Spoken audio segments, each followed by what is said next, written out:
Well, should we make a start? I'm happy to make a start. Hello, everyone. My name's Iona. I'm from Voluntary Action Leeds, and I have the honour of chairing today. The agendas, I think, well, the final agenda, I don't know whether anyone received it this morning. It was sent through. I didn't get it, so no. So I don't know whether there's any. There was one added extra bit that I've got about when we do the sort of go round, but apart from that, I don't think there's anything else. Is there anything else that anyone wants to add to the agenda or talk about specifically?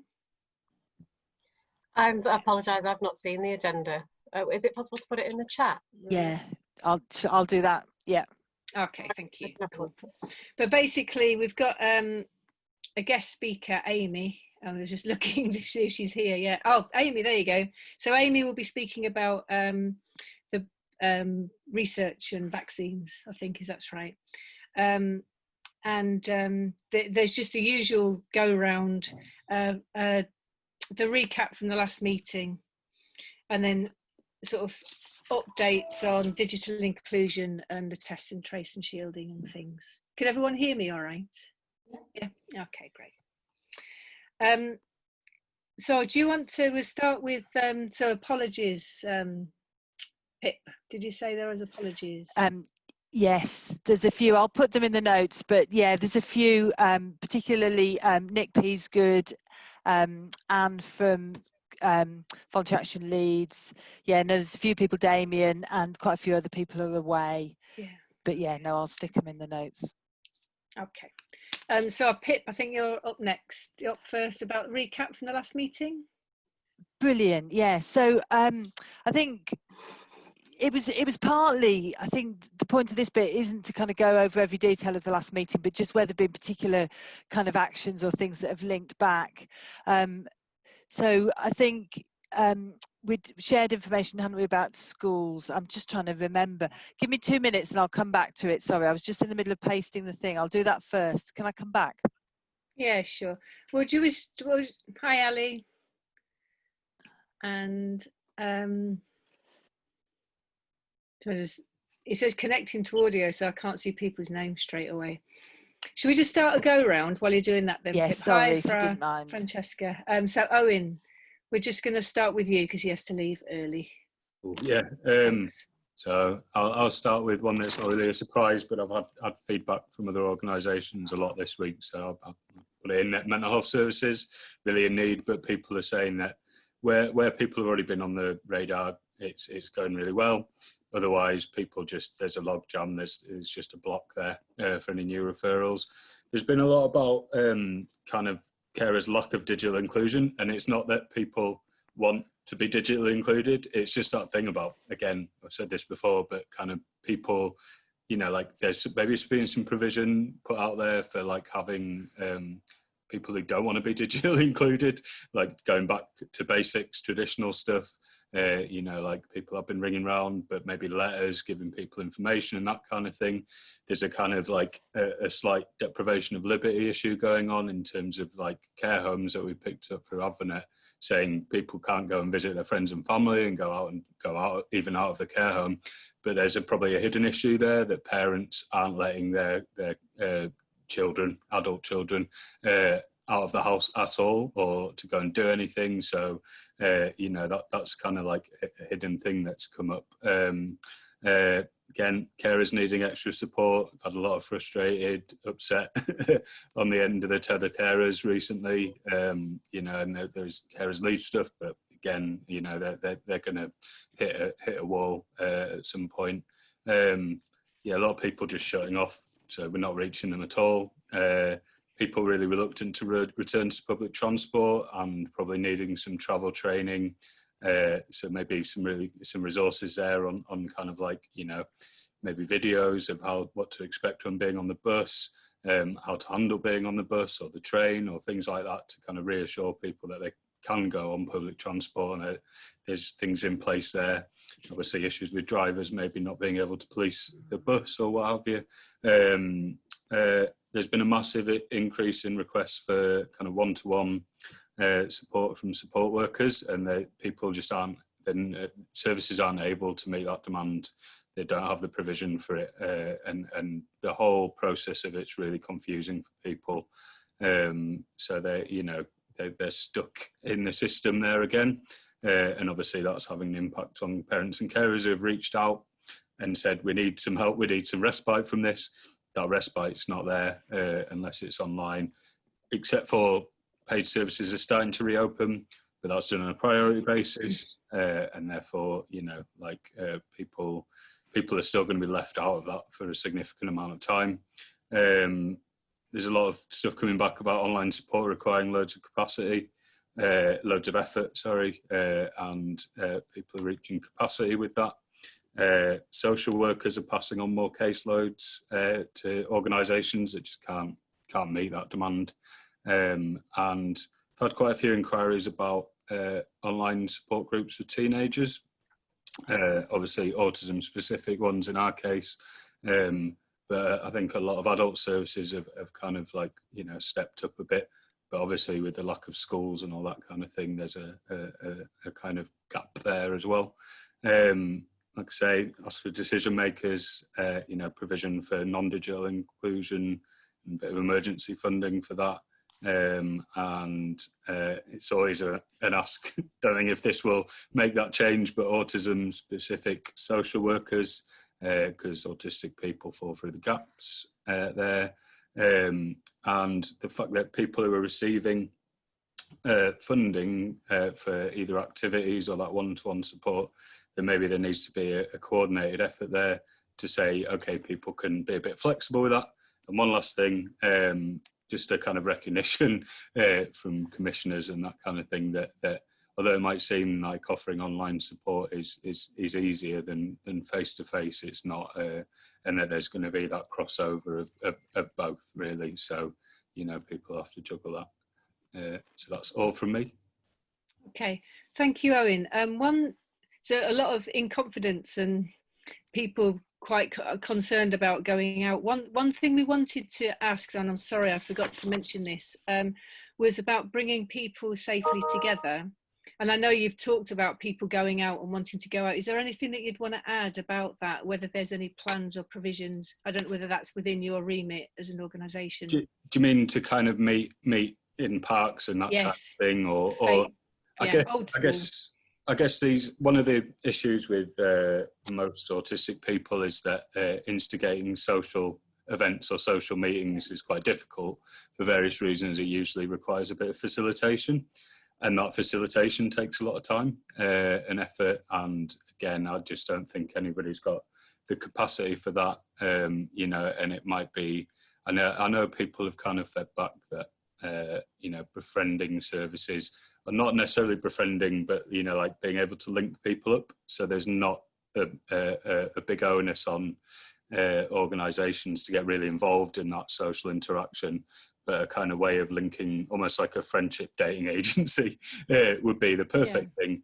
Obviously, it's not as easy as saying let's set that up, and that would require possibly someone like Love to Meet You, if they, I don't know, like if they're still even running or if they've got the capacity, but they were kind of doing that kind of thing before, and it might be that they do that in a slightly arm's length way. There's different people at different capacity levels and that kind of thing, so it depends, doesn't it? You would need facilitation, but yeah, for sure. A sort of buddy system, I think there's organisations talking about that. But thank you, that's helpful. Has anyone got any questions or comments for Owen? Yeah, Pip. Can I just ask, you mentioned about the need for training. I was interested in that whole thing about people getting back onto public transport. And are people aware of any resources around that, or is that a so need the travel? The travel training provision within Leeds City Council was always fairly limited in who they'd accept. So it was always usually for adults with learning disabilities or autism. It definitely wasn't for the majority of autistic people, and that's on hold at the moment. So, I mean, we did a pilot a couple of years ago. What we found was for our group of people, for AIM's group of people, like resources were the best thing. So kind of apps, planning apps, you know, kind of resources to work out what to do if something goes wrong, that kind of thing, contingency plans and that kind of thing. But we never got round to doing like videos or anything like that, which is what usually is helpful for most people. Cool. So yeah, let's keep an eye on that and see if we can find resources to share, and if not, kind of flag that as a need. Okay, thank you. I'm just going to go round in the way that I can see people, and I've written a list. So Karen, you're up next. Thank you. Actually, it's probably quite timely to follow on from Owen. There was quite a few things that he said that's resonating across the mental health network. So Amber from Leeds Mind, who often attends these, has given her apologies today, but definitely they're seeing an increase in people with autism asking for support, and also carers in general, just people ringing up and worried about their family members. There's a general sort of concern around co-occurring stuff, so co-occurring drug and alcohol, and how hidden that might be still. So people that, you know, consumption increasing, and we're aware that there's some trends there, but how much, and you know, what impact's that going to have on people. So lots of people saying that kind of thing to me.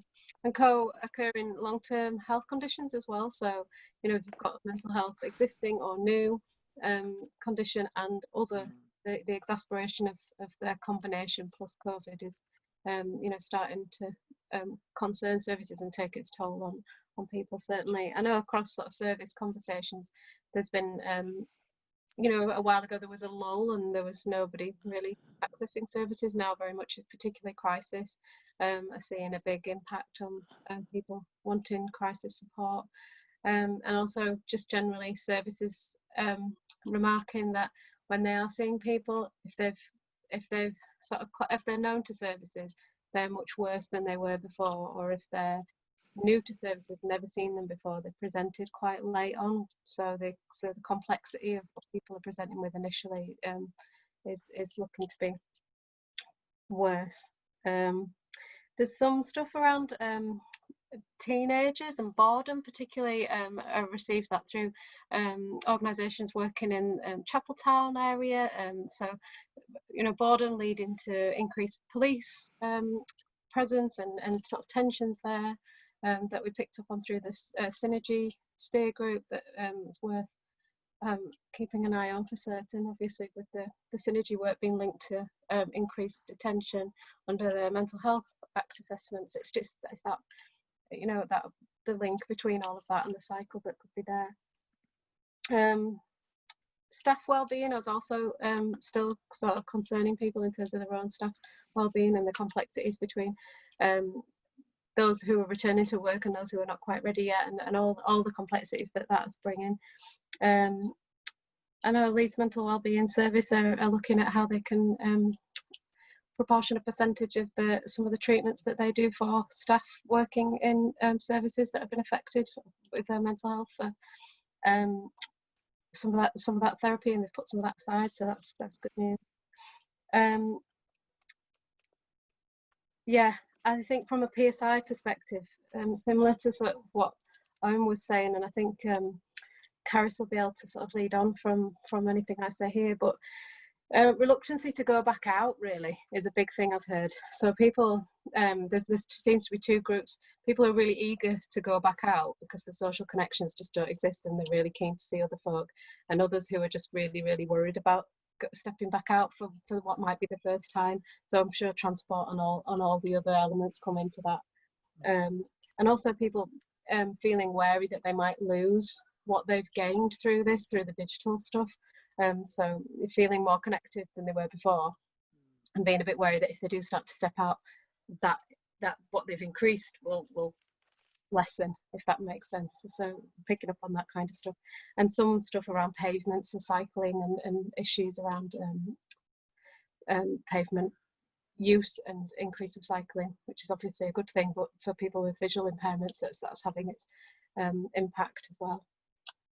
And I think that's about it.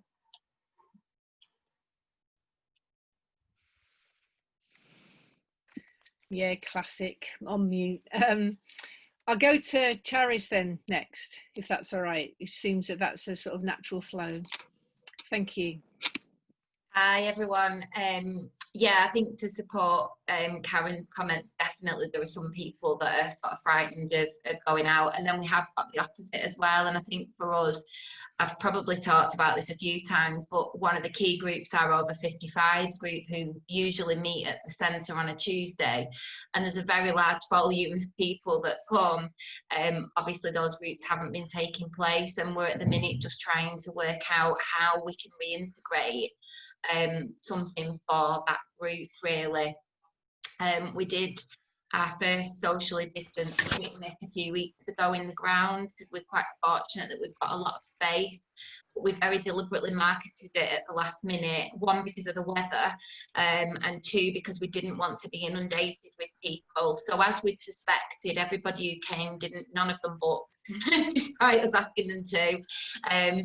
But we did keep numbers low, and it was really useful, it was really valuable, and it is something that we want to kind of keep doing, but we're just in a sort of situation where we don't want to be encouraging people to come and meet en masse outside of home, but at the same time we want to provide a bit of a safe place for people to come and be if they want to. So we're looking at a few different ideas really as to how we can further develop that.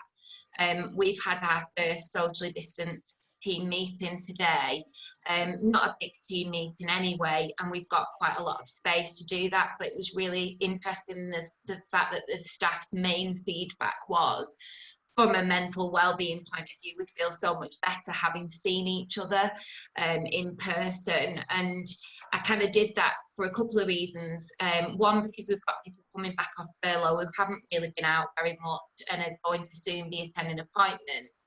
And also really just for people's well-being so that they can be together.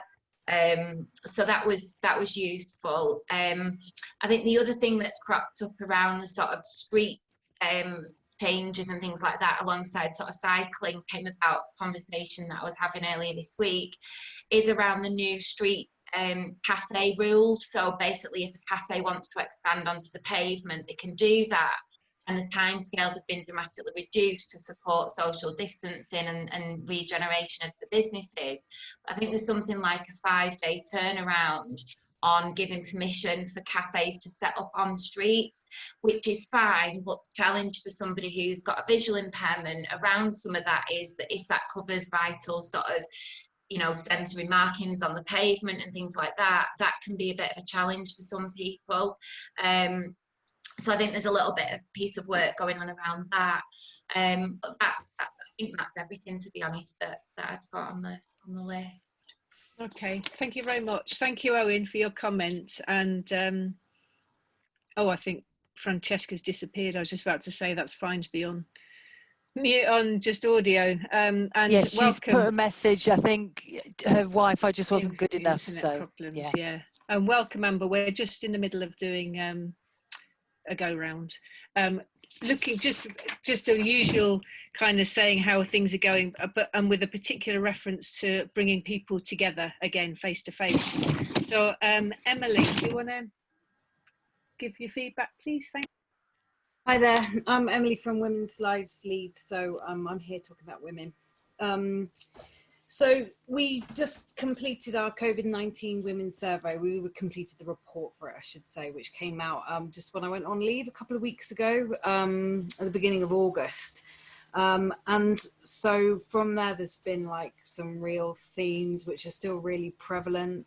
Somebody was speaking, I think it was Karen, talking about two sets of people like behaving in different ways, which is like, I just wanted to mention that I resonate with that completely, or women do. The people who are just wanting to get out there as well are not really adhering, in women's opinion, to social distancing very, very well, which means the second school of people are retreating back further, and it's having like there's more isolation, more mental health issues and well-being issues because of that. And there's like a real kind of a sense of tension between those two groups as well, because it seems to be like really far that way or really far that way, which is upsetting each other, if you understand. I know I've just mentioned it, but mental health, well-being, isolation. Women were feeling like they didn't really want to necessarily go to mental health services because of waiting lists and things like that. But there's a lot of talk about kind of safe conversation spaces and women's groups and get-togethers, and women sort of getting support, like not in official capacities so much. So either one-to-one with support workers, but not particularly a mental health support worker, or completely independently, or organizations setting up a kind of peer support type thing. So there's really kind of sort of stepping away slightly from going on a waiting list for more traditional type support. There's just so many real concerns and worries about things like returning back to normal, returning back to work. What does it look like? How am I going to do it? How am I going to, because women were telling us they're juggling all these multiple different roles. So they're doing all the homeschooling and the childcare and caring for others and the emotional burden with family and friends and trying to work from home. And then they're going back into workplaces, and it's just trying to unpick all of that kind of stuff and how that works and the real anxiety around that. The other thing to mention about women, I think, is sort of concerns for the future. It's all really focused on the future. So they've got real concerns about future generations, about the education of their children going all the way from nursery all the way up to university. And obviously we know that with exam results and stuff, that's been a little bit, like they were saying before, that they were worried about how that was going to be. And then obviously that will have said to them, well, yes, it is in a complete mess. About sort of ongoing health, so not just about getting COVID-19, but about like if they've got family and friends who've had COVID-19 and how they're going to be in the future, what are future effects on health. Employability is the biggest, actually. It's like for so many different reasons. So things like returning back from maternity, people have had experiences of being said, well, can you wait till you come back from maternity? No, so not starting when they should have started. About things like sort of male colleagues having a greater way, a better way of being in a Zoom meeting, just little things like that, whereas they might still have like a child jumping on the head or something like that, and how that looks to employers, or they don't want to go for other jobs and things, you know, for promotions and things like that, because they don't think they've been as productive as their male counterparts. This kind of rhetoric is constantly coming through. So again, looking to the future about how gender inequality has stepped back quite a lot, and how we reverse that back to where we were and better. So loads there. I could go on, but I think I'll just leave that with you. Okay, so we just need to sort gender inequality out. That's this afternoon's job. That'll be all right. Little thing. Yeah. Thank you, Emily. Any comments or questions for Emily? Nope. Yeah, just to say it's really helpful to get that detail, Emily. Yeah, Jeanette kind of mentioned it in passing last week, but it's really helpful. It kind of brings it to life, really, all of those points. So really appreciate that. I think there's so much information that's come out of it, and I hope it was because before I went on leave, because Nick wanted to check it out, I did give a massive list of people that I wanted to share it with. I don't know whether our COVID-19 executive summary and full report was shared with everybody, but I'd be really happy to sort of share it again if people haven't had it. But also, you know, if it would be useful to share the findings properly with a slot at some point, I'd be happy to do that too. So just their options. Yeah, I imagine that would be very useful. Yeah. I think Daisy sent the link, but whether we've had that summary, it certainly would never hurt to share it again, would it? And I think we need to keep it just front and centre. Yeah. Okay, thank you, Emily. Jez, you're next on my list. Afternoon, everyone. Yeah, so from learning disability, a couple of things around sort of nervousness around second wave and outbreaks and how that affects people's support workers, whether they can travel from one area of the city to the other to support them. And then also just general confusion over mask wearing. So one person asking whether they needed to wear a different mask in each shop. So just sort of, again, just not understanding the guidance. when to wear them. I guess just to echo what Owen was saying about online support and the amount of time staff are spending supporting people to get online, and then the relationship breakdowns that are happening sort of outside of meetings, and then the time taken to then to work through those relationships outside of those meetings is having an effect on some staff within organisations. So day services reopening based on, like Owen said, priority basis, and then organisations working with care management for best interest decisions on whether they should attend. And so examples of organisations opening outside the box in Slate have started to reopen their cafe. The Bridge is waiting for risk assessment for the council on their cafe, but Leap One is sort of planning to reopen on the 8th of September for their day service, but then their cafe is a takeaway service. But they're concerned about a lot of the businesses in that area have closed down, so whether they're going to then have take up within the cafe. People Matters doing face-to-face work in small groups, and then there's more planned for September. I think People in Action are also doing the same. And finally, I suppose an ask or recommendation is effort focused in the area of people still falling through the gap. So people who don't class as eligible needs, or who are not on GP register. This may be older people with learning disabilities, people who sort of come into contact with services and projects but then fall out again. So that hidden sort of group of people. That's it from me. Thank you, Jez. Any comments from anyone or questions?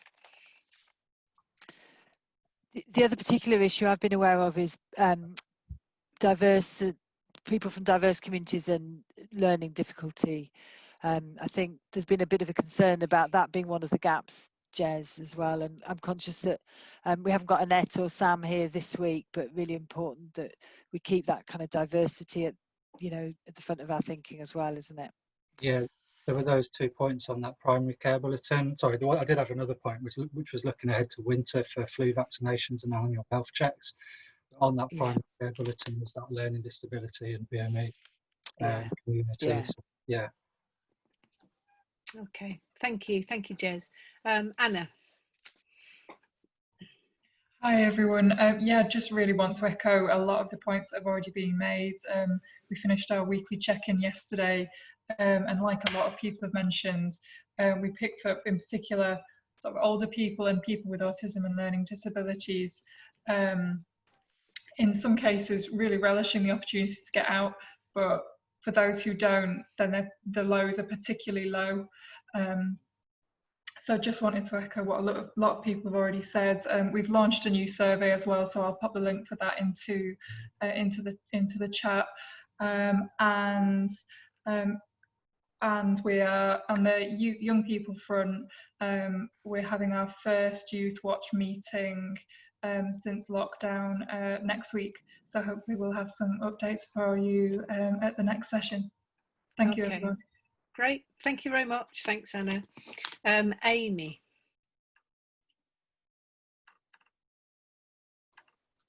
Yeah, if you like, I can actually give you a bit of an update about what's happening in research, if that'd be of interest. Yeah, sure. I mean, do you want, because you're doing the vaccination, I guess, is that a separate thing to the I can research? Do it separate. Yeah, that'd be better. Thank you. Yeah, sure. Yeah. So in terms of the beginning of COVID-19, obviously there was a flurry of research, sort of both within hospitals looking at treatments and within communities, sort of about how people are cared for in communities, more about how their experiences were. It's sort of slowing down quite a bit now because, as wonderful as it is, there aren't that many patients in hospital anymore. Which is obviously fantastic, but it means that numbers required to sort of have representative sample sizes to prove whether research is going to work or not aren't necessarily there anymore, which is a challenge. But obviously there have been some really good outcomes in terms of the, I can't remember the drug name, but I think it was an arthritis drug, which has proved quite successful. There's other ongoing pieces of work as well, I know, throughout the country. What's interesting now is from a patient public involvement and engagement perspective is engaging patients who have had COVID and sort of like getting their experiences and their perspectives, and particularly in terms of nursing pathways, so how people are treated in hospital. And a lot of people, from what my colleagues have been saying, have been left with PTSD following hospital admissions for obvious reasons, I guess. So that's quite a challenging area to sort of get people involved in. So we're particularly looking at a new nursing protocol for COVID, and obviously struggling to find patients to participate in the development of that. And for a nursing protocol, you really need patients involved in that as well. In terms of non-COVID research, obviously everything that wasn't a priority area or COVID related was paused whilst we were in lockdown, gradually starting to open that back up again. My colleague Gwyn Cracknell, who manages patient public involvement engagement at the Biomedical Research Centre, has done a great piece of work engaging with patients to find out what they're interested in knowing about ahead of their return to research. So we've got some frequently asked questions up about Chapel Allerton Hospital, and if you've got a research appointment there. So we are back to our activity in terms of ultrasound and MRI scanning for research. Everybody's properly kitted up. So the PPE that our sonographers who carry out ultrasound have got is quite extensive, because the viral load when you are carrying out with ultrasound is quite high. So they've got proper full-on suits with fans, which my colleague this morning was saying it's quite hard to hear people whilst you've got a fan whirring in the background. But they are good in the sense that they've got, they're transparent at the front so people can see their faces, they can read their lips as well, which is really good. And my colleague Gwen is currently gathering, well, she sent a survey out to research participants to find out sort of how their experience has been since coming back to research, and to learn from that and see if there's any areas of improvement. And then there's obviously the vaccine work that I'm doing, but I'll come on to that in my section of the agenda. Great, thank you very much, Amy. No problem. It'd be good to have some research on people's long-term, you know, there was concerns about what happens once you're ill and how's your health going to be. I think that was commented on by somebody before, that marrying those up. Yeah, I can absolutely look and see what's out there in terms of what's happening, and see if we've got anything at Leeds Teaching Hospitals Trust as well, and feed that back. Yeah, okay, great, yep, thanks. No problems. Right, any comments for Amy or questions initially? No? And Carl, you're next on my list. Thanks, Iona. So I don't have a particular specialism, but my work involves working with the local care partnership. So I've got a couple of updates from that. But also kind of had ongoing conversations with partners around a few issues.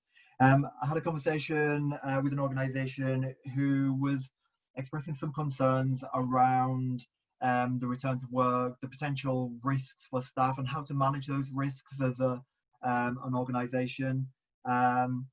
You know, concerns about potential risks for staff health, health and well-being, but also kind of some slight concerns around kind of litigation as well, should anything go wrong. I had a conversation with an organisation working with people who experience substance misuse. They were talking about there being a real downturn in the referrals. However, alcohol referrals potentially picking up a little bit as lockdown is eased up and services are returning to physical spaces. So that may be an indication of need, or it may just be a reflection of that return to a degree of normality. Loads of work around digitization. So Anna and I are going to be talking about that a little bit later. But more broadly, there's work within the LCPs and across the third sector and the wider health and care system, looking at how third sector organisations can be integrated digitally. There can be systems put in place to ensure that data can be shared between organisations and with the wider system. So I'm doing a piece of work with Nick Parker and the new Principal Information Governance Officer at Leeds City Council, looking at how organisations can get access to Leeds Care Record and potentially be involved in collecting information from patients and feeding in their experiences to the wider health and care system. So a much more integrated system. I had a really interesting conversation with an organisation last week about really keeping the conversations around diversity and looking at the health inequalities which have been enhanced during COVID, particularly around BME communities, and how services can adapt their offer to actually tackle some of those inequalities. So there was a conversation about whether organisations should be shifting the boundaries a little bit in terms of how they engage with groups that have experienced disproportional disadvantage during COVID, or whether they need to be seeking further resources to come up with a universal offer. So it's that kind of contrast of positive action and kind of a universal equal offer. So I'd be really interested to know anybody's thoughts around that, whether their organisations are actually refocusing to tackle some of those health inequalities. Linked to what Jez said, there's work going on within the local care partnerships around winter planning, bringing together organisations from across the system to meet the needs which people are going to be experiencing during the winter months. So it feels as though we are still kind of trying to meet the needs around COVID, but we need to recognise that the flu season is also coming, and there will be a kind of cross-cutting of issues which arise because of the winter season and COVID. I think those are the main things. Thank you, Carl. Amber. Hi, yeah, we are still doing everything pretty much social distance. I say pretty much because it's a little bit on a case-by-case basis. Our generic services, so drop-in and outreach, are still not happening. Everything else is being done at a social distance, but we do have a worker in rooms still, which means that that is obviously it is socially distanced, but it's inside, in for want of a better word. We are assessing currently about how much of the services we offered indoors can happen again indoors. That will probably take a while. Our priority at the moment would be to look at when and how we can do outreach again. And that may just require some additions to the van, which we're doing at the moment. So hopefully that won't be too long, because we know there is that need. But as soon as that happens, there'll be information out there about that.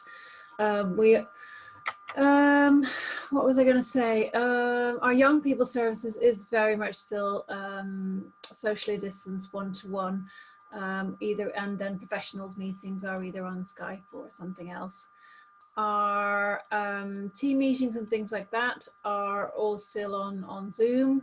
We do have a peer mentoring system in place where in addition to weekly or bi-weekly team meetings, we also have a one-on-one support mechanism. So, you know, that thing where you're usually in the office and you go to someone and say, can you help me with this? Or can I just check with that? Especially as during COVID we had, or during or right before the start, we had 2 or 3 new team members enter. That's been really, really helpful to have a peer support, buddying up system kind of thing. Mental health is still an issue. The dynamics of lockdown easing, but still things not easing is hard for women as well. There's confusion about what they can and can't do. And then obviously we're slowly, we had a huge food parcel service, almost like a mini food bank going on. We're aware that we can't sustain that, so we are slowly reducing that, and kind of working with women individually about what alternatives are out there. I mean, in terms of, and we're looking at loads of things like, you know, everything from fair share to financial support, which we have got food vouchers in place now as well, but, you know, it's assessing that need. We're also members of the food bank, but it's not really in the 3 times in 6 months category for most women at the moment still. So that's great and appreciated, but we are talking for most women at a different level still. So we're helping on different fronts. Online access for a lot of people is still difficult. We've got a lot of digital support, but for some people online is still a challenge, particularly around counselling. You know, those kind of therapeutic interventions are hard. Although some groups have said it's easier to talk on maybe WhatsApp groups without video and just audio. That's really helpful. For some, it's just not the same as face to face. So, you know, we're missing a bit there, but on the other hand, given where we are and what we can do, there are limitations in that sense. Helpful. Thank you, Amber. And any comments or questions for Amber? And last is Ali. Is there anything that you want to? Sorry, can I just say, I know in the previous sessions we talked a lot about language. We have developed, looking a bit at the everything that was developed by Sam, but also with other Migration Yorkshire and other similar charities around the country. We've developed some other language leaflets as well. Okay, great. Thank you. Thanks, Amber. Hiya, can I just start by massive sorry about not getting the agenda out. I did send it, but it's gone into some pit somewhere. Not pit, a pit. So I'm really sorry about that, not getting that in advance. In terms of updates, I haven't really got any, so I'm scribbling with notes today because Daisy's away and we're feeling it. But I've just been working a lot on the action plan following on from the conversation last time. So there is, we've got a meeting to follow this to discuss some of the ongoing stuff, and some of the follow-up conversations in this meeting will feed into that, just to make sure that the future of this group is how you want it.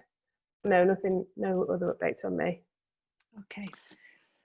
Thank you. Yes, Pip. Can I just mention the things? I'm so sorry, just on behalf of Francesca, who she just got such difficult with the Wi-Fi, she had to give up. So she coordinates the Healthy Holidays programme.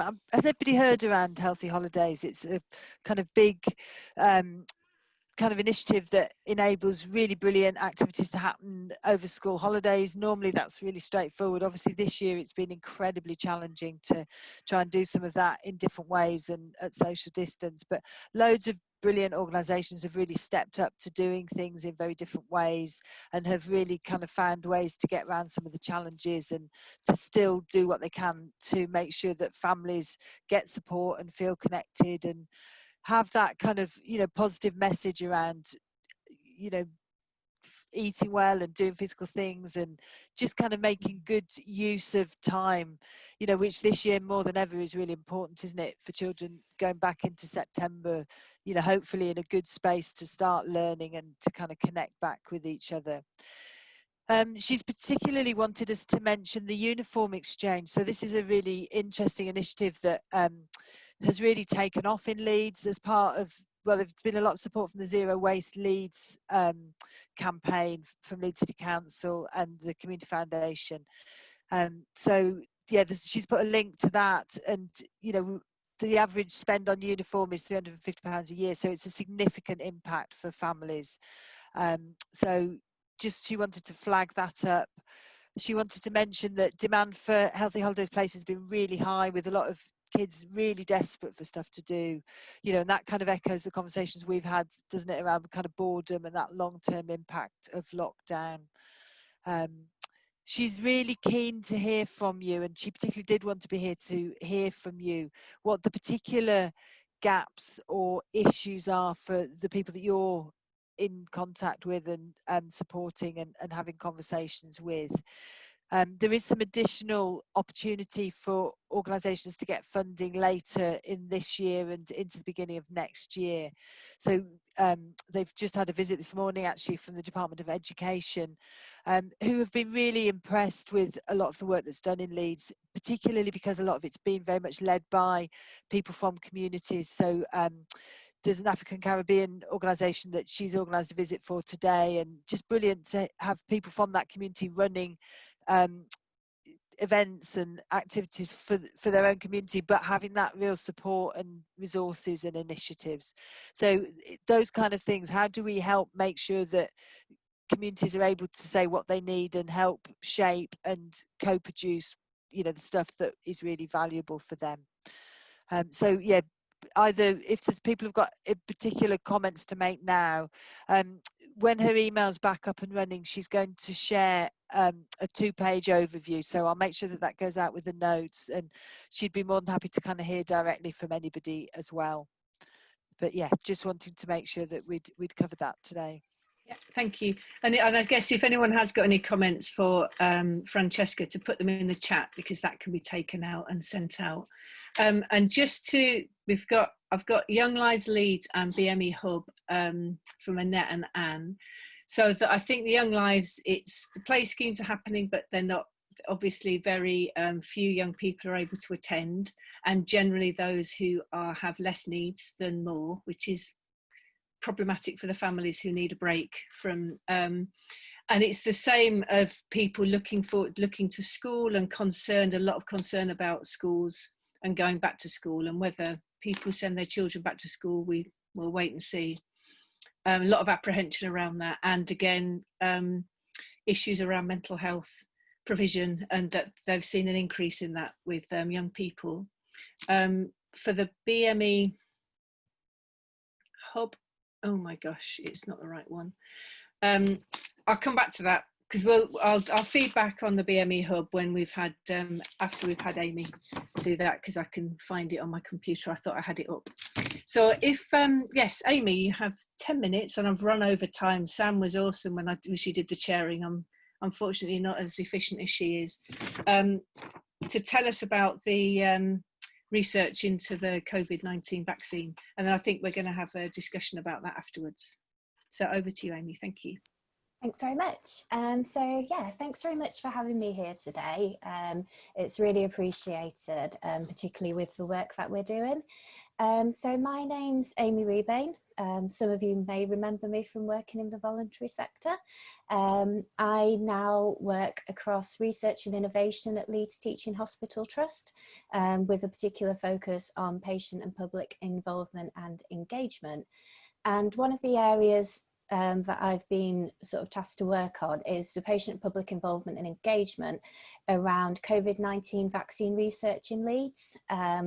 So I don't know if you may have seen on Channel 4 News a couple of weeks ago, we did a piece where we were talking about the large-scale recruitment that's going to be taking place, well, across the country, but in particular Leeds. So we've got the COVID-19 vaccine registry out there as well. So I think by Monday there was, I think it's 100,000 people signed up to that. In Leeds, we had 3,000 people signed up to it. So we were the highest area, and sort of a city by city analysis of people who have signed up to participate in that research. But it's sort of well, we're starting to find that those who are most likely to be disproportionately affected by COVID-19 are those least likely to participate in vaccine research. And there's a lot of reasons for this. There's a lot of reasons that make a lot of sense, to be honest, given previous treatments in relation to research, and particularly vaccine research as well. So I think it's really important to acknowledge that as well. So what we want to do is understand a bit more about why there is this hesitancy. I'm not going to say that it's related to the anti-vax movement, because I think it's really important that vaccine hesitancy is treated with a lot of respect, because it's born upon previous experience and fear, and just how exactly the world's treating people right now, versus anti-vax, which is a bit more out there, let's say, in terms of where some of the things are coming from there.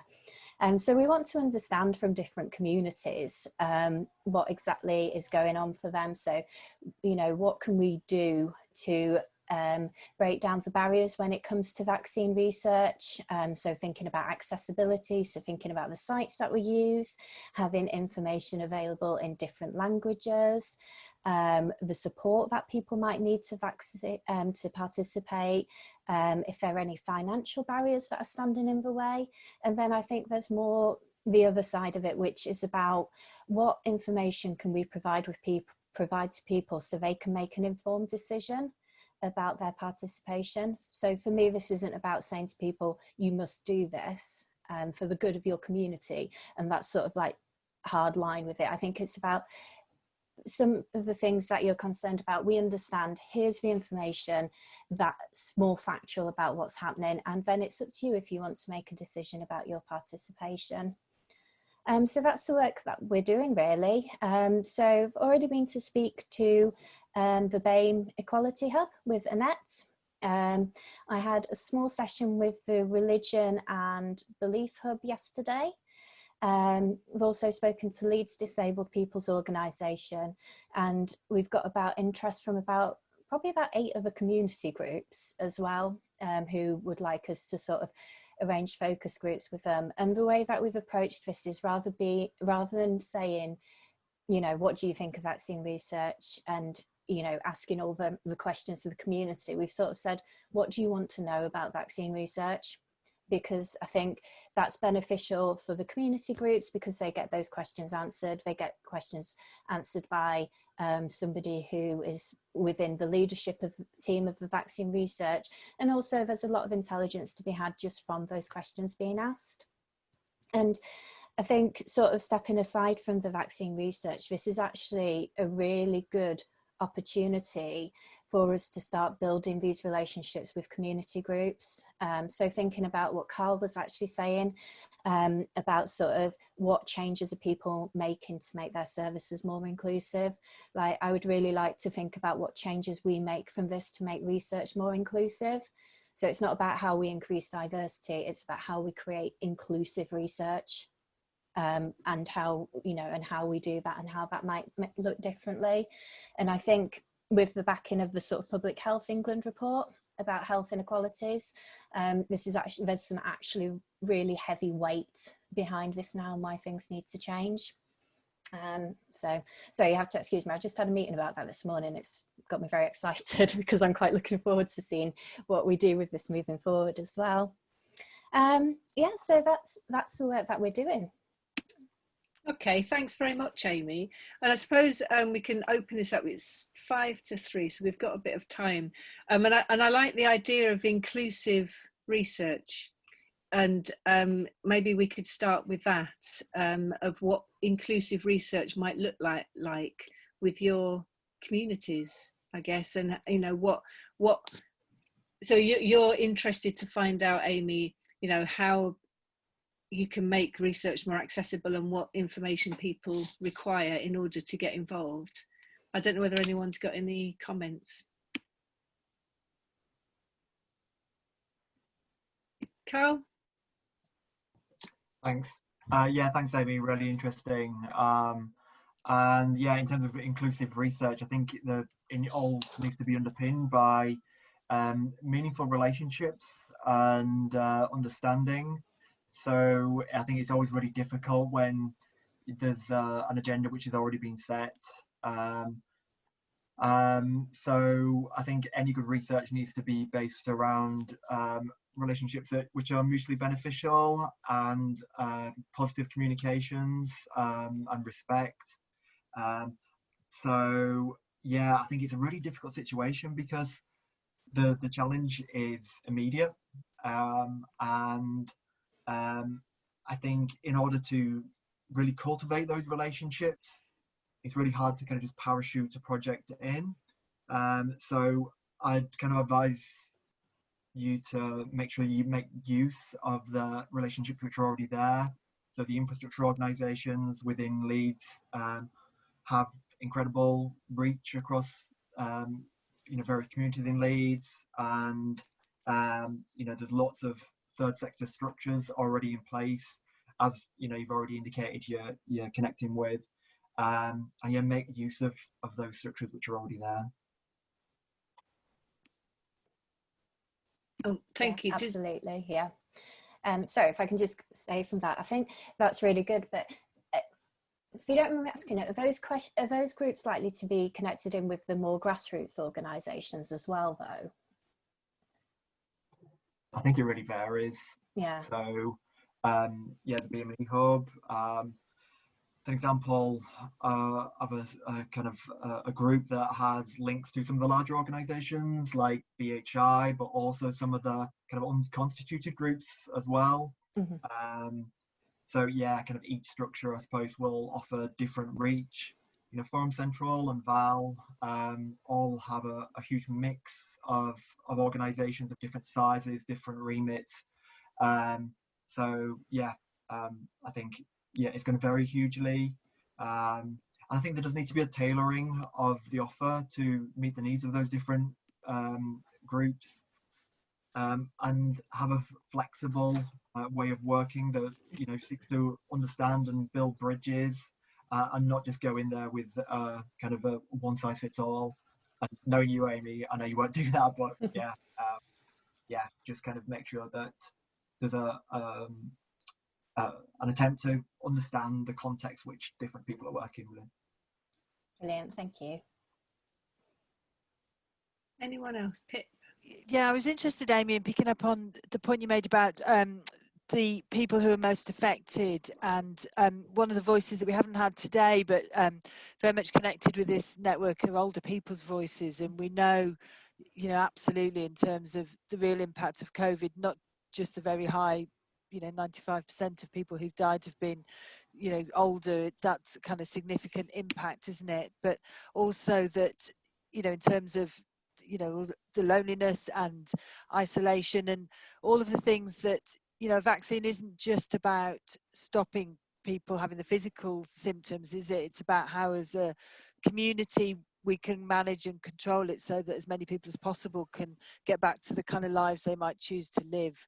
That feels like a really important bit of it for me. So I was just interested in whether that includes doing research on older people. I know, traditionally medical research has focused on young, white, fit men, hasn't it? It hasn't often even, looked at women. We've been a bit of an anomaly, or, there's lots of ways, aren't there, in which medical research has done exactly the opposite of thinking about kind of diversity, and also men as well. I did want to mention one of the interesting things from the test and trace and contact work that I've been heavily involved with was often people didn't take up having to book it on the national line, and if it felt very processy to get to a test, people have been less likely to do it. Whereas the more we've had the local walk to test sites and the pop-up and mobile test sites, we've seen more men and a range of different people accessing them that's more reflective of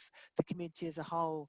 And I'm wondering if there's any learning in terms of that, in terms of the research of kind of going out and about to where people are, and physically using some of the spaces and locations in communities to access people. Yeah, so I think your first point then about sort of older people in that sense. So a lot of it is dependent on the inclusion criteria of the vaccine that we get in Leeds. So it's looking very likely that we'll get the Imperial vaccine, which we're hoping sort of October time when we start trialing that in Leeds. And off the top of my head, I don't know the inclusion criteria for that particular vaccine, and I don't really want to speculate. But I know there will be some that are designed specifically for over 65 plus, some which will be designed for under 65 as well. So it will very much depend on that.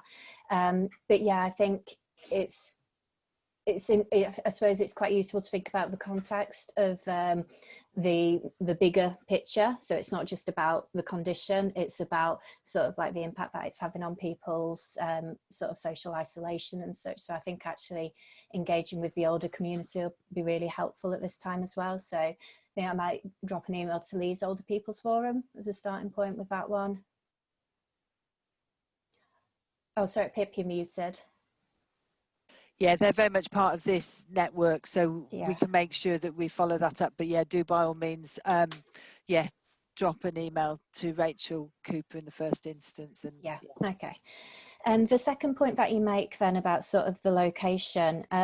So this is a sort of NHS, well, health and social care wide collaboration about the vaccine research in terms of the sites that we use. So we're sort of in discussions at the moment about using primary care or Leeds Community Healthcare sites for follow-up appointments. So you might go somewhere central for your first one, but then the follow-up appointments, if there's any booster or anything like that, we're looking at trying to make sure that happens in the community as well.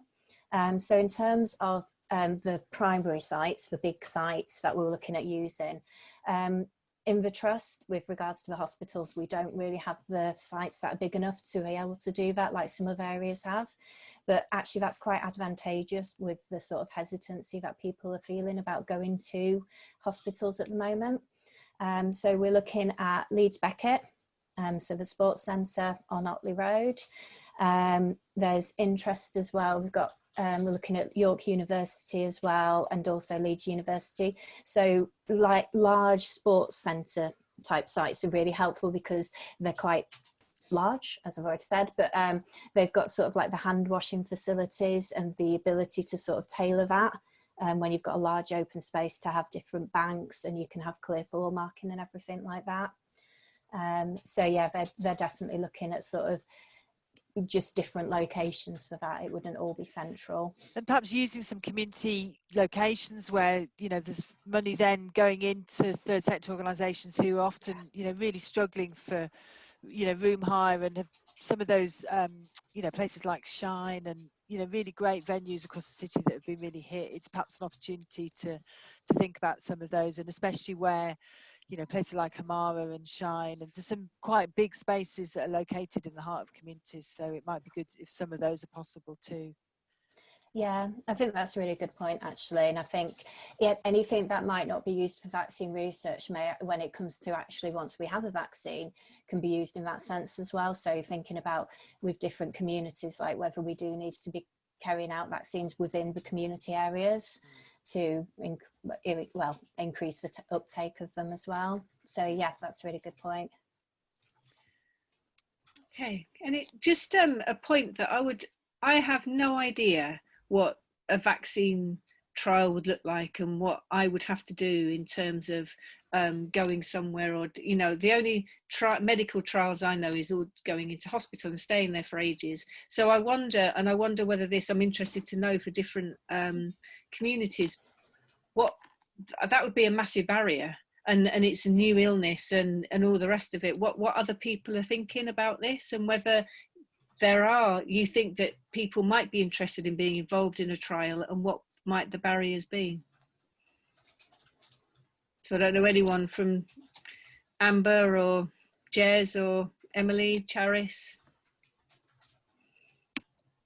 Well, I mean, I think from learning disability perspective, we've seen, like, since the start of COVID, just general confusion with all the guidance that comes out. So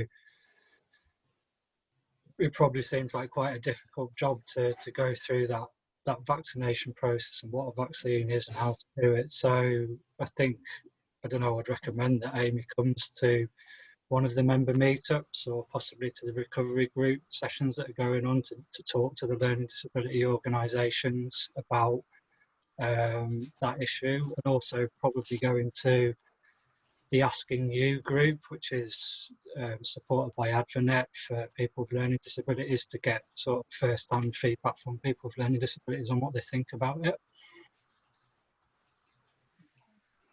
Right. Yeah, I think Amber, yes, thank you. I think the It's difficult to tell because it's quite a diverse community from our perspective, but I know that when I've spoken to a few people, there is skepticism.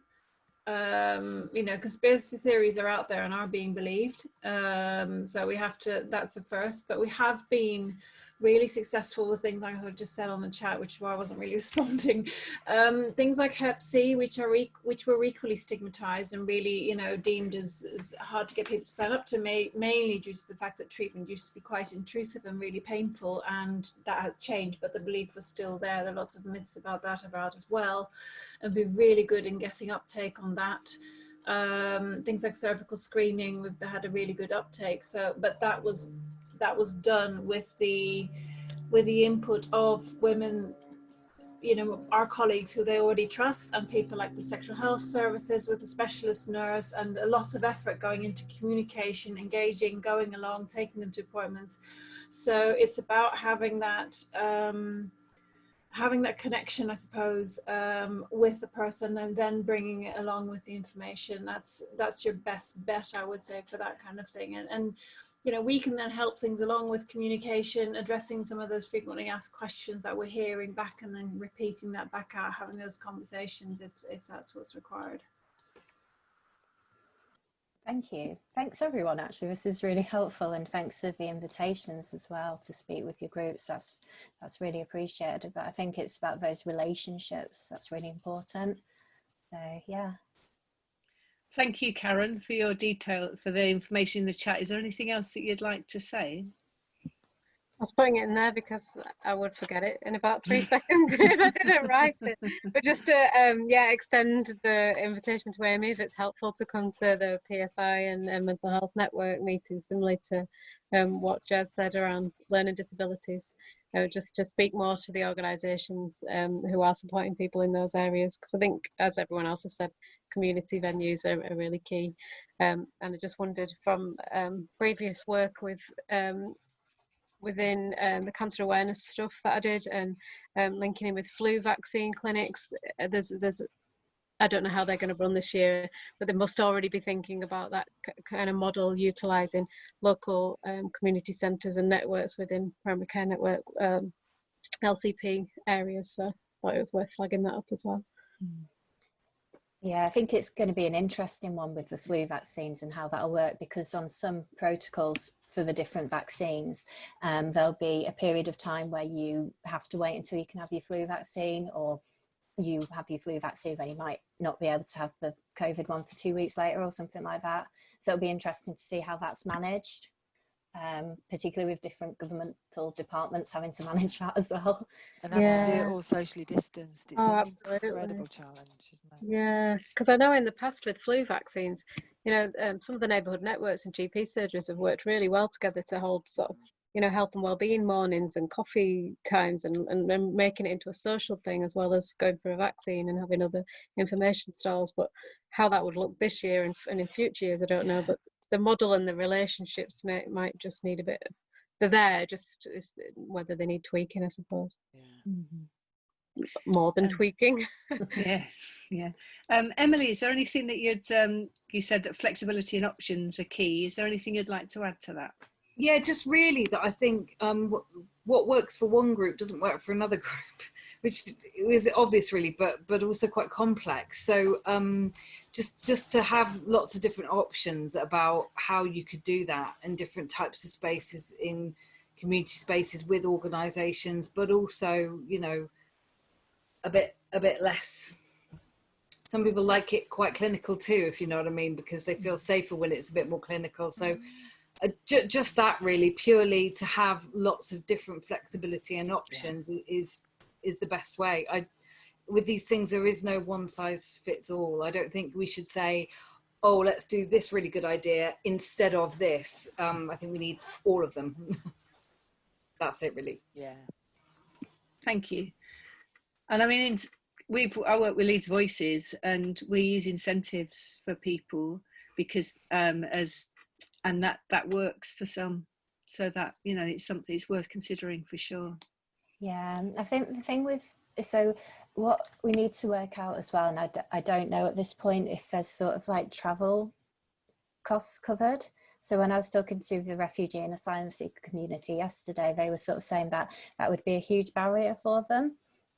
So I think it will very much depend on the vaccine. Bear in mind, this is vaccine research. So, you know, like with a lot of research, you find that travel costs are covered, but in some it's not covered. It very much depends on the particular piece of research. So yeah, it'll be interesting to see if that applies to vaccine research as well. But one of the things that we've done with this piece of work is because, well, as all of you know as well, I know as well how difficult it is to pull together focus groups of people. So we have actually incentivized this for the community groups that are taking part. And I'm sort of really aware of how much community groups are propping up the people hardest hit by COVID at the moment. So if there's anything that we can do to support that, we're trying to do that. I think the tricky bit now is I've had an overwhelming amount of responses, so have under budgeted somewhat. So yeah, I need to fix that definitely. But on the other hand, it's brilliant and it's really important. So. Well, we've got a couple. Is there any more comments? I think you're going to be very busy, Amy, visiting lots of groups now. Thank you, Carl, for your comment on LCPs, that you've got lots of links and people's emails to get in touch so they can forward on information and help you out there. Is there any other comments? Charis, I don't know whether you're there. Is there any comments that you'd like to make? I am here. I'm sorry. I was just typing in the chat that I am going to have to leave shortly. I'm really sorry. But yeah, I mean, Amy, sorry, we would love to work with you as well. I'm from Leeds Society for Deaf and Blind People. So I think one of the challenges sometimes for the community is that they quite often receive information later or not as comprehensively. So it would be great to kind of work in the way you suggested, where people are sort of feeding back information first and then kind of having that real discussion. So happy to support facilitating that. And I think the only other challenge is that obviously not everybody is online. So depending on how that research part takes place, there's potentially space here if you needed it to meet with people as well. So.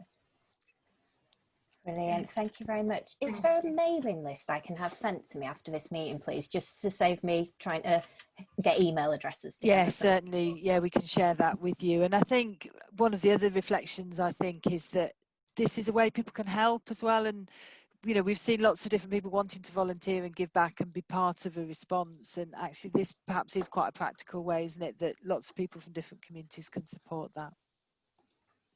Brilliant, thank you. Thank you. Thanks, Amy. Thanks very much. Right.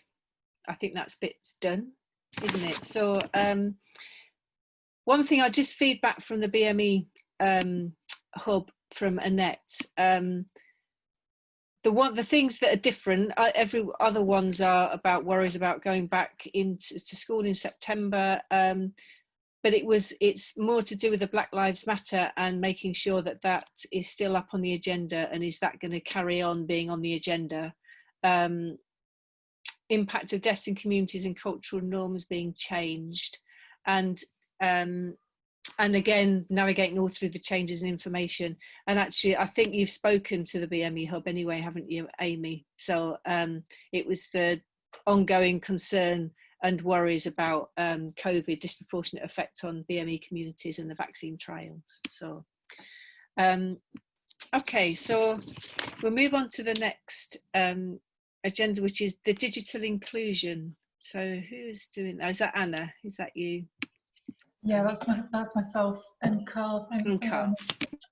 So I'll just whiz through this really quickly because I know we're a little short on time. But some of you may have already seen the digital inclusion report that the People's Voices group produced and published about a month ago now.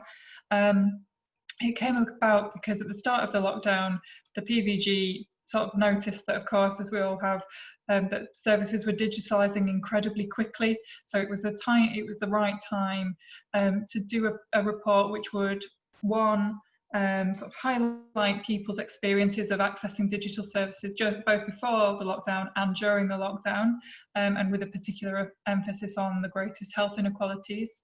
And the second aim as well was to encourage the city to think of digital as a way of offering people a wider range of options rather than just a one-size-fits-all, take it or leave it option. So those were the aims of the report. The digital subgroup is still continuing to meet. At the moment it's meeting fortnightly, and that may go to monthly at a later point. We're also going to produce a report every quarter, which will update the city on the progress that's been made, the gaps that are still there, and just wider research as well. So basically, we just wanted to update you all on the fact that that's going on, and we would really like to create a very strong mechanism for feeding in the information that the communities of interest have gathered into the ongoing work that we're doing.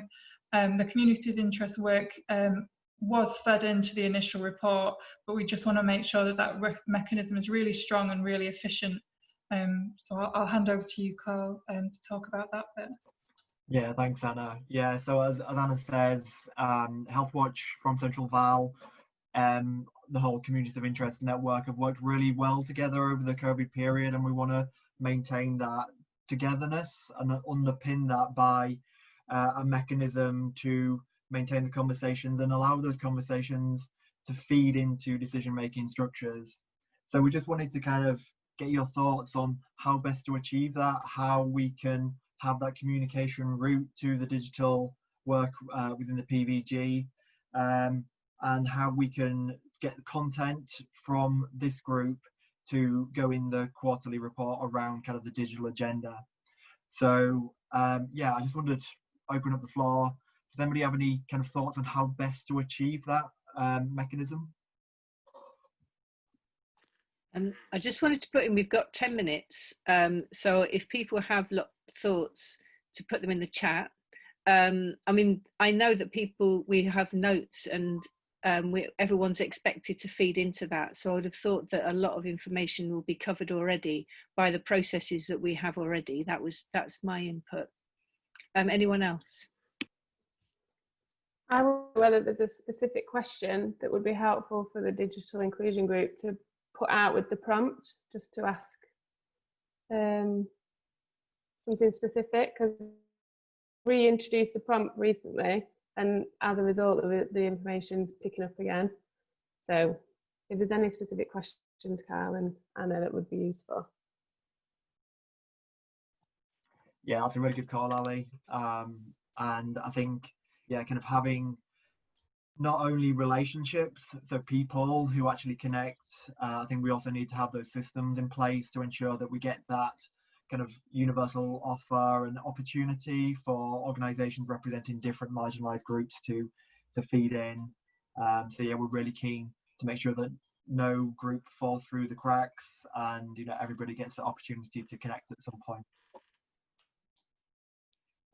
Thank you, Carl. Is there anybody else got any other comments for that? Okay. Oh, Pip. Well, just very briefly, I put it in the chat as well, but I think there were a couple of issues raised last time around gender and making sure that the kind of diversity and the connections were being really explicit. I think, lots of us do see those connections, but sometimes it's kind of really helpful to sort of spell that out and show that that's been noticed. Because I think, I know from Jeanette last time had mentioned that, and I know that's been fed back and really taken on board. And I think a sense that this is a kind of iterative bit of work. Really, it's it's not like it's been done and that's it. It's really wanting to kind of build and develop and learn and improve that. So my sense is that that was really welcome feedback, but that we kind of know that this is an ongoing thing, and actually this is going to be a massive issue over the whole of the next year for all of us, I think, isn't it, around digital. So we just need to keep working together and supporting the positive stuff and calling out areas of concern, but really continuing to work together on it would be brilliant. Thank you, Pip. I've only just noticed the times that were put, so I'm sorry I went way over on other things. Pip, is there anything on the flu shielding test and trace? Yeah, I've got a RE2? few things. So again, I'll try and rattle through these. No, it's been brilliant discussion. So no, it's great to have had all of this. One of the big figures that's jumped out this week is that 42% of people, there was a survey, just don't know how to get testing. So I think that is a kind of real reminder that even though people feel like there've been lots of messages going out, they're just not getting out always in the right way to the right people. So I'll come on in a minute to what we're doing kind of in terms of future, but it's just kind of really worth remembering that encouraging people to know, you know, people may make choices not to, you know, a bit like, you know, getting involved in other things, they might choose not to get tested, but it's really good if we can help make sure that people do know that we have got mechanisms, we've got lots of different ways people can do that. And certainly some of the walk to and pop-up and mobile centres I think have been really helpful in that. So there's been the one at Fernville that's had really high numbers of people from Hare Hills and that surrounding area, which has been really positive because there has been a bit of a spike in that area. So it's really good to kind of have that information out for people. The one in Kirkstall, I think, has drawn on a bigger range of people who've perhaps just gone a bit more because they, you know, felt that they wanted to get tested rather than being the sort of immediate locality. But that's really good and important too. And I think all of the growth in testing is reflected in some of the stats, and I can share, there's lots of reports around where Leeds is at. Leeds is doing incredibly well considering what a massive city it is actually, and how diverse and how many connections and how many people come and go, and how surrounded really we are in sort of West Yorkshire with areas that there are kind of much bigger spikes in terms of infection rates around COVID. So a real strong message from kind of Victoria Eaton and public health generally, just about how brilliant it is that everybody's been working so positively together and doing a lot of the things that will really help protect communities. And, you know, that kind of community response has been really valued and really important. Obviously there's issues around schools, and we've touched on that in lots of ways, haven't we, around schools reopening and making sure that the information's there for people and for families and young people. Universities with lots of students coming back, and there's going to be a new test site that will be open to the community as well as to students, that will be kind of on the edge of Woodhouse Moor, to the back of the university, where the business school is anyway, for people who know the university. So that's opening, I think, on the 24th, and there'll be information coming out about that. And in the same way that we did with the Bermontofts one, and people from this group were incredibly helpful in getting information out and posters and making sure that people, the word was spread around that. That will happen again. I think there's something as well around data. There's lots of data, and people are really trying to use very accurate information and data, and helping use that to really target efforts and make sure. So for example, there's been some brilliant work done by the Bilal Mosque in Hare Hills, where volunteers in community languages have worked alongside public health colleagues to really do some on the ground conversations and knocking on doors and having conversations, and that sort of real approach that you can do because you know communities and you've got connections, and you can get out and about, has, you know, again, that's really positive as an approach. I think there are real concerns, and these have come up, you know, across the whole city, conversations around people presenting with much greater need because they've delayed, so that sort of sense of stored up health issues. So there's a real concern about how do we maximise the help and support to make sure people are getting to appointments, getting to the health and kind of well-being opportunities that are still there and are very much open, and also, you know, looking after their own health and well-being. So I think we'll continue to bring that to you as a group and share information. We've done loads around information around translation of different formats and leaflets, but also films.